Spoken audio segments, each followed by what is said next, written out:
Баршаңызға сәлем. Бүгін 2 сынып қазақ тілі 96 сабақ зат есімнің жекеше және көпше түрі.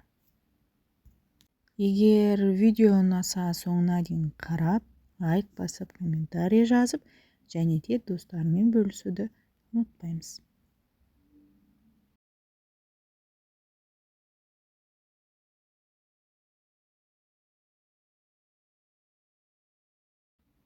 Зат есімнің жекеше және көпше түрі. Біз бұл тақырыбы бойынша өлең мазмұнын болжай аламыз. 49 жаттығу. Тақырыбына қарап өлең мазмұнын болжа, өлеңді мәнерлеп оқы. Өтірік өлең. Ақ тауыққа мініп ап, айға кеттім зымырап, құйынынан тауықтың кетті бұлттар ыдырап. Бұл не себепті өтірік өлең екенін дәлелде. Зат есімдерді тауып, жекеше не көпше екенін айт. Өлеңнің мазмұны шынайы өмірге сәйкес келмейді, қиял ғажайып сипатта жазылған. Сондықтан да бұл өтірік өлең болып саналады.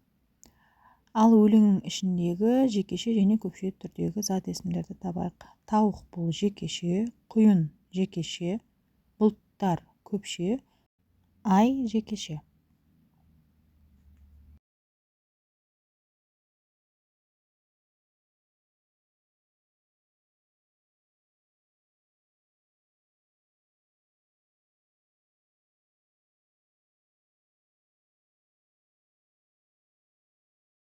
Келесі 50-ші жаттығу. Орны ауысқан өлең жолдарын қалпына келтіріп оқы. Көгершін. Көк көгершін, сөйтіп қолға үйренсін. Көгершін келер жем үшін, балалар жем себелік. Өлеңді енді ретке келтіріп жазып көрейік. Көк көгершін, көгершін келер жем үшін. Балалар жем себелік, сөйтіп қолға үйренсін. Өлеңнен зат есімнің жекеше көпше түрлерін тап. Мұнда бізде көгершін жекеше, балалар көпше және жем жекеше зат есім болып саналады.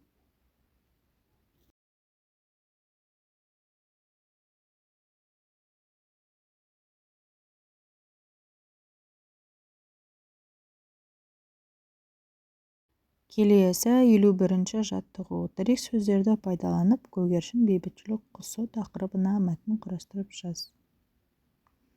Бізге берілген тірек сөздер көгершін, бейбітшілік құсы, хабар әкелген, себебі, ертеде, хат тасушы және алыс елдерден.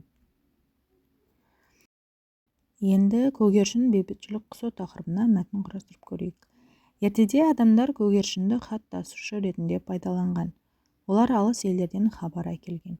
Себебі көгершіндер бағытты жақсы тауып, ұзақ қашықтыққа ұша алатын. Бүгінде көгершін бейбітшілік құсы. Ол адамдарға тыныштық пен татулықтың белгісі ретінде танылған.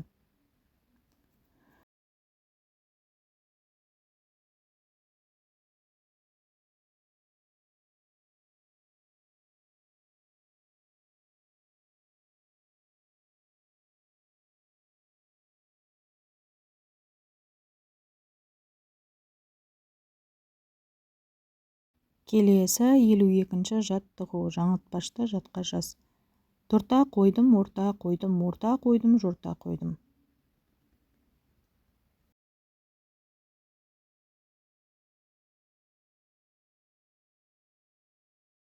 Келесі 53-ші жаттығу. Меңзер бағытымен оқы. Шыққан сөйлемді тақырып етіп алып мәтін құрастырып көр.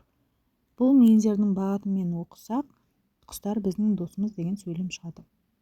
Енді осы сөйлемді тақырып етіп мәтін құрастырып көрейік. Құстар біздің досымыз. Құстар табиғаттың ажырамас бөлігі. Олар ағаштарды зиянкестерден қорғайды. Әсем дауыстарымен айналаны құлпыртады. Көктемде жылы жақтан оралған құстар ұя салып балапан басады. Біз құстарға қамқорлық жасап, оларды қорғауымыз керек. Өз ойларыңызбен өзгертіп, басқаша етіп жазуларыңызға болады.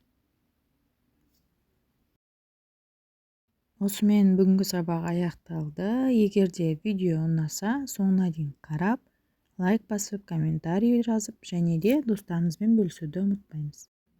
Егер де сұрақтар туындап, түсінбеген жерлеріңіз болса, комментарийға жазып сұрай берсеңіздер болады. Мен барлықтарыңызға міндетті түрде жауап беретін боламын.